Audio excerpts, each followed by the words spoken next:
Hello, everybody, and welcome to another installment of The Pale Galilean. This is your host, Fro, and I wanted to make this video to talk about the nature of evidence and the kind of trust we put into it, or perhaps the excess trust thereof.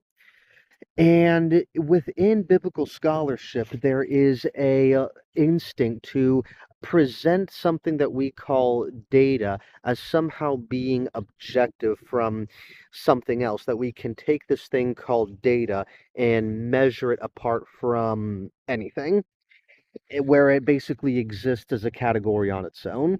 And this comes in quite a few iterations, but the most popular iteration in recent years has been Dan McClellan's catchphrase and the title of his podcast, Data Over Dogma.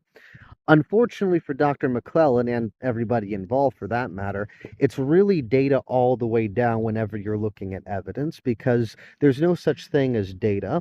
What we call data is actually just material evidence that everybody can see, but it passes through very different human filters. It passes through our prejudices, our biases, our bigotries, our religions, our cultures, our experiences, our philosophies, our priorities.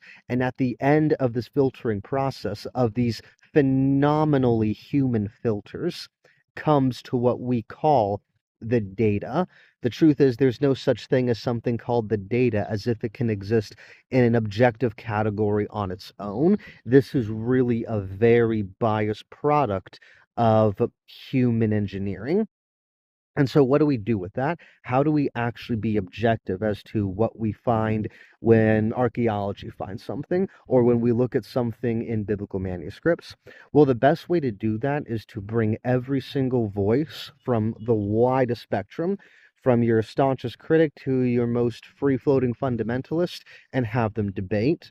And in so doing that and having that debate and dialogue, what you can do is account for their biases and prejudices and then refine their conclusions, and they can do that for you.